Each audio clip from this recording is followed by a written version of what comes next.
Okay. Can you hear me? Another great day. Let's give a round of applause to the presenters today. Nice job.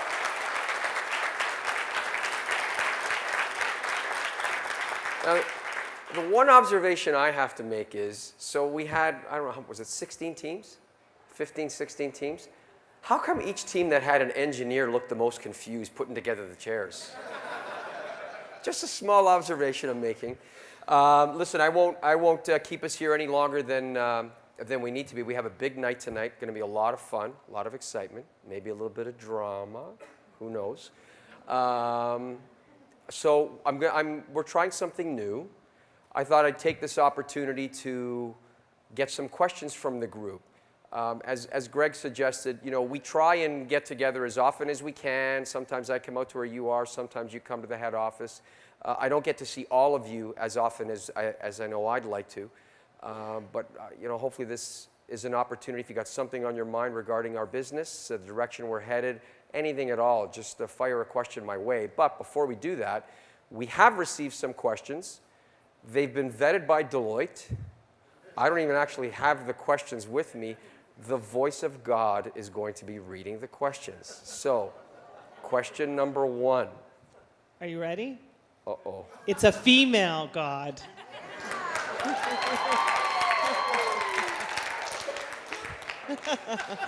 Okay, here we go. There we go. We moved into Mill Creek when we were less than $500 million. Do you feel that on our way to $1 billion, that we are going to grow our current offices and warehouse in Mill Creek? And second part, how will we continue to support acquisitions from that location? Wow. That's a really good question. So I could tell you this, that a few months ago, Dave Briard, who's in the room, Dave and I got together with Christine as well, and we started to dialogue capacity in the head office. So today we're at, call it $560 million of invoice sales, and the plan that we have in 2017 is to get to $600 million. And as I mentioned to this group, that doesn't include Lennox and Irwin, assuming that deal closes soon. It doesn't include Craftsman. So we're going to be somewhere north of that number by the end of 2017. I could tell you that we have a pretty high degree of comfort that we have the capacity to operate the Mill Creek DC to somewhere in and around the $750 to $800 million range. Once we start to cap out or blow through that number, you know, that's when we're going to start to have conversations on where we're going to take that DC, exactly how we're going to handle it. Now, there are a lot of conversations going on. The Mill Creek DC is part of a global DC network. So I could tell you guys today that when Stanley Black & Decker or GTS worldwide, they're constantly looking at all of the distribution facilities around the world. What's their capacity like? How can we alleviate the capacity? There's a monster facility that was just built in the US in Fontana, California. I don't know how many hundreds of thousands of square feet it is. But this facility is going to supply all of Western US.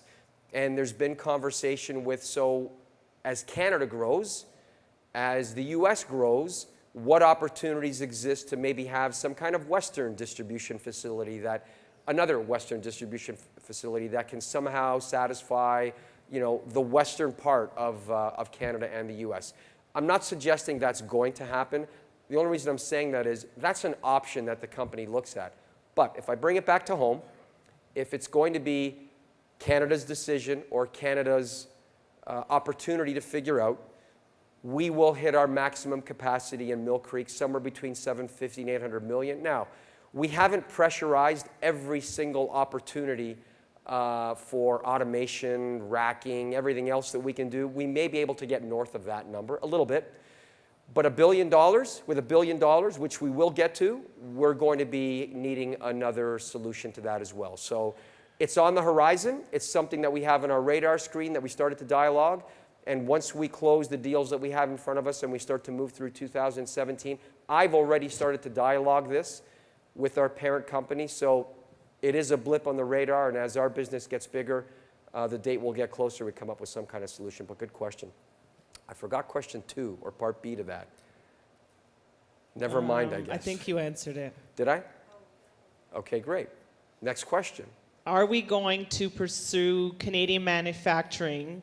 And in your opinion, is that even a viable option? Good question. So we do have some Canadian manufacturing with Admast, right? That's a facility that is a Stanley Black & Decker facility that supplies North America.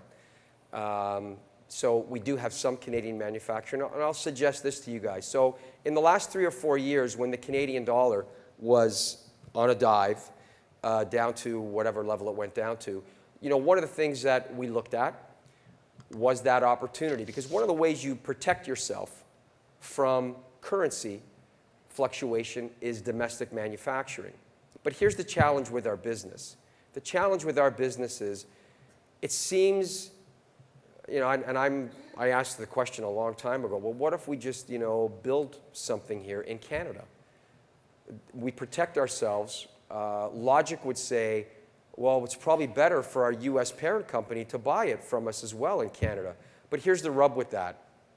Almost all of the componentry that goes into the manufacture of our tools, we would have to import, right? So as we import the raw material and the componentry to make whatever it is we make, we buy that componentry in US dollars. So you're just kind of trading currency around here and there. So I'd answer the question by saying this: never say never. I don't want to give anyone the impression that there's going to be a project in the next 12 to 18 or 24 months that's going to expand Canadian manufacturing for our business. Nothing on the horizon. Now, all that said, we have 2 acquisitions on the books that we hope to close soon. We probably aren't finished with acquisitions. Who knows what comes up and what opportunities that would lie. But based on what I have visibility to today, what the organization has visibility to today, there isn't any other Canadian manufacturing that's in the plan right now, but never say never. Great question, though. Okay, the next one is 2 as well. Do you think we will have an industrial program to sell Craftsman hand tools in Canada, similar to what they have in the US? That was 1. Then there's the second one. Okay. But do that one first. Don't confuse me. I know. Got it. I'm on it. So I'm not quite sure I understand the question, industrial program. So I'll answer that question by saying this. In Canada, we're going to commercialize Craftsman. So even though Craftsman today, and we discussed this a little bit yesterday, even though Craftsman today may not be a powerhouse brand, this group in here is going to make it a powerhouse brand. So we will bring Craftsman back to Canada. With regards to how we're going to commercialize it, that remains to be seen. I could tell you in the background, there's a lot of suggestions, ideas going on with regards to what we want to do with that brand, how we want to sell it, where we want to sell it. Remember, if you look at the Craftsman portfolio today, it's a big outdoor portfolio. It's a reasonably big power tool portfolio, hand tools, mechanic tools, garage door openers, hydraulic equipment. I mean, there's a lot of stuff with the Craftsman brand on it. So first thing we're going to do is vet that list, understand what business we want to play in, what business we want to grow, what business we can invest in. But we are absolutely going to commercialize that brand in Canada. So stay tuned. We hope to have that deal closed sometime, as I said, hopefully by the end of the first quarter.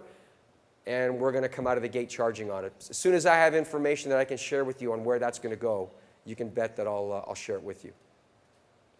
Part Okay, B? and the second one was, are we going to manufacture all the hand tools, private brands was in brackets, and if so, where will they be made? And I think this pertained to Craftsman still. Okay.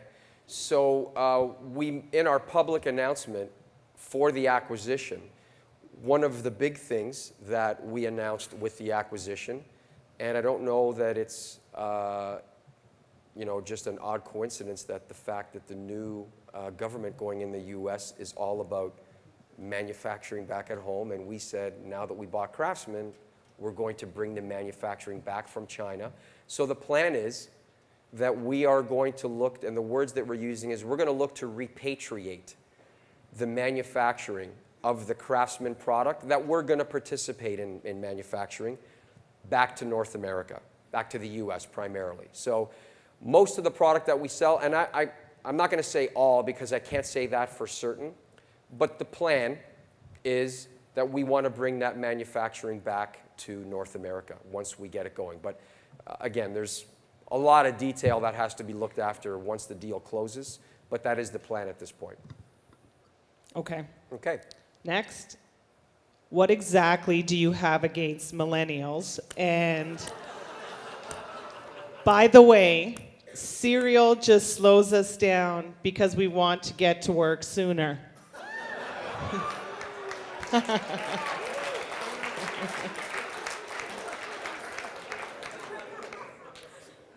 So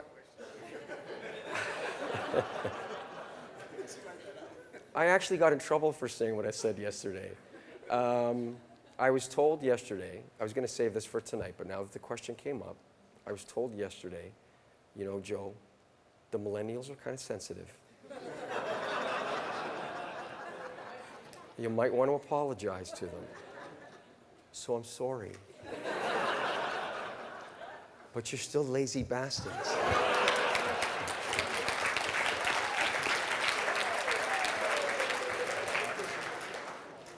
I have nothing against millennials. I have 2 of them that live at home with me. So I have nothing against them whatsoever. Okay. Next question is more of a personal question. Oh, boy. Here we go. Hang tight. Okay, now I'm sweating. Okay, you seem passionate about what you do.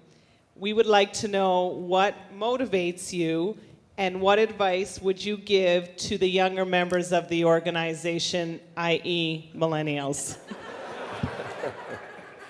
Wow, I really struck a chord with that whole millennial thing, didn't I? You know, here's what I'd say, guys. I think we're all passionate with what we do.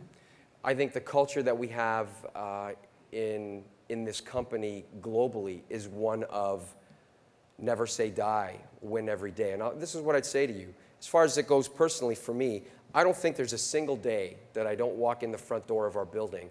I want to win. I mean, there's every single day that I want to win. It doesn't matter winning what, right? Whether I'm winning with a line review somewhere or a listing or business that day. And I think, as I share with you guys some of the things that are, you know, personal to me, I share these, you know, personal kind of hockey stories.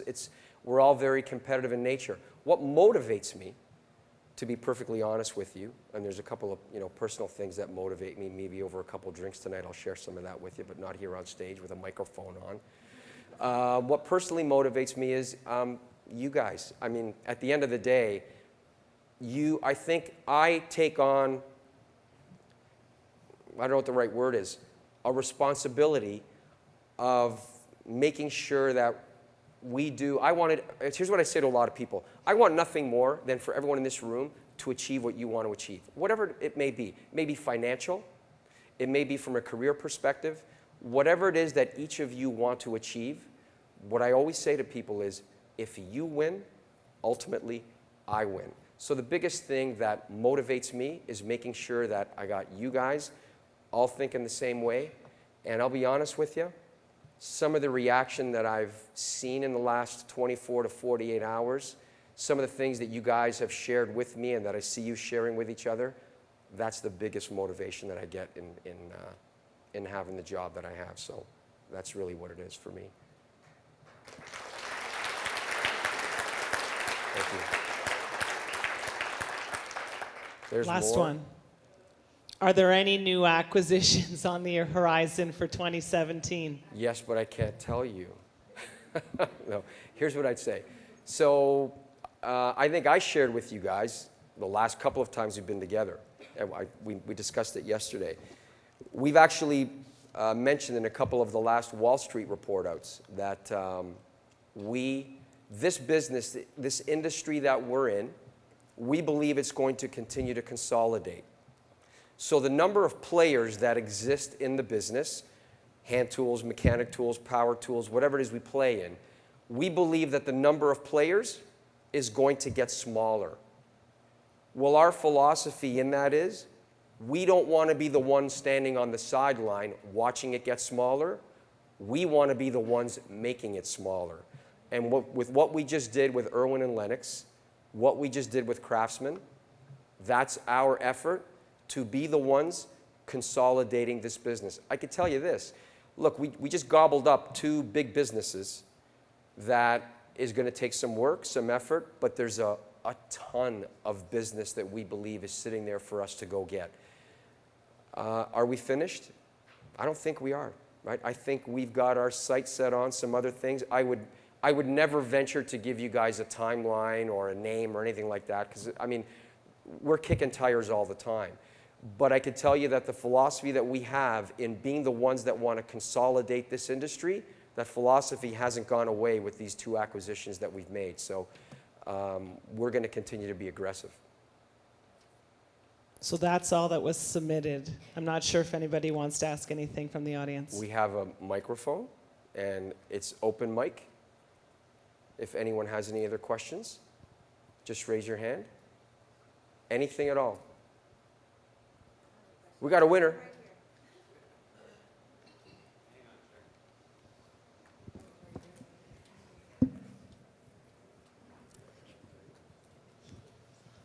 I was just actually wondering, do you have a picture of what Irwin and Lennox looks like in terms of joining our team? Does their sales team become part of our team? Do we take on them with a full portfolio? Great question. I can answer that question in a general manner, meaning I'm not going to get into any specifics with you, but the quick answer I'd give you is, yeah, there's a sales team there. Just to give you a background on their structure, the way the Newell Rubbermaid business in Canada is structured, they've got a lot of different businesses and a lot of different brands in a lot of different industries, quite frankly. A lot of their business is what we refer to as shared services. So as an example, their finance team doesn't just support Irwin and Lennox, it supports Irwin, Lennox, Rubbermaid, Sharpie, et cetera, et cetera, et cetera. A lot of what goes on in the background of that business is shared service. As far as we're concerned here, it's the sales team. And yes, we're going to bring that sales team into our organization. Are there going to be, there's a lot of specifics that go along with that, but the absolute intent is to bring that team over to this organization. And I'll share this with you as well. This acquisition for us, in the categories that they play in, it's now kind of given us the opportunity to take a look at how we want to be structured as a sales organization, meaning, the terminology that I've used for years is our hockey bag is just getting too big. So does this finally give us an opportunity to say, how can we now start to slice this up a little differently and maybe get a little more specialized on how we handle these businesses going forward? So this team is going to look bigger the next time we're together because we're bringing that team in. And we're also figuring out how we're going to, structure this group around that as well. So it's pretty exciting. I think we're going to do some things that I think a lot of us over the years have been asking, like, can we do this? Can we focus on this business and whatnot? I think this is going to give us the opportunity to do that. So more to come very soon. But yes, we are going to bring that sales team in.